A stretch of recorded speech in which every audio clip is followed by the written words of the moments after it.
بسم اللہ الرحمن الرحیم۔ السلام علیکم۔ کسی زمانے میں ایک غیر مسلم نے اسلام قبول کیا تو اس سے پوچھا گیا کہ اسلام کی کس بات نے تجھے متاثر کیا؟ تو وہ شخص بولا کہ صرف ایک واقعہ میری ہدایت کا سبب بن گیا۔ کہا مجلس رسول اللہ صلی اللہ علیہ وآلہ وسلم لگی ہوئی تھی، لوگوں کا ہجوم تھا۔ ایک شخص نے عرض کی، یا رسول اللہ میرے لیے دعا کر دیں، میرا بچہ کئی دنوں سے مل نہیں رہا، مل جائے۔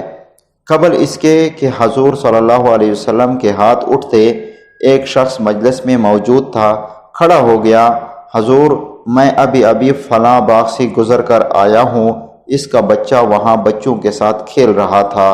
باپ نے جب سنا کہ میرا بچہ فلاں باغ میں ہے تو اس نے دوڑ لگا دی۔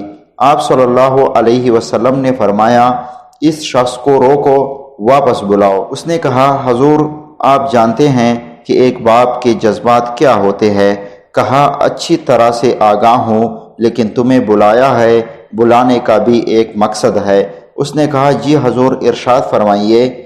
کہا، جب باغ تم چلے جاؤ، بچوں کے ساتھ اپنے بچے کو کھیلتا ہوا دیکھ لو تو بیٹا بیٹا کہہ کر آوازیں نہ دینے لگ جانا، جو نام رکھا ہے اس نام سے پکارنا۔ کہا، حضور میرا بیٹا ہے، اگر میں بیٹا کہہ کر بلاؤں تو حرج بھی کیا ہے؟ فرمایا، تم کئی دنوں کے بچھڑے ہو، تمہارے لہجے میں بلا کا رس ہوگا، اور تم نہیں جانتے کہ کھیلنے والوں میں کوئی یتیم بھی ہو سکتا ہے، اور جب تم اپنے بیٹے کو بیٹا کہہ کر پکارو گے، اتنا میٹھا لہجہ ہوگا تو اس کے دل پر چوٹ لگے گی اور کہے گا، کاش آج میرا بھی باپ ہوتا، مجھے بیٹا کہہ کر پکارتا۔ فرمایا، یہ شوق گھر جا کر پورا کرنا۔ آپ نے فرمایا، کسی بیوہ کے سامنے اپنی بیوی سے پیار نہ کرو، غریب کے سامنے اپنی دولت کی نمائش کرنے سے روکا گیا۔ حضور صلی اللہ علیہ وسلم نے یہاں تک فرمایا کہ اپنے گوشت کی خوشبو سے اپنے ہمسائے کو تنگ نہ کیا کرو۔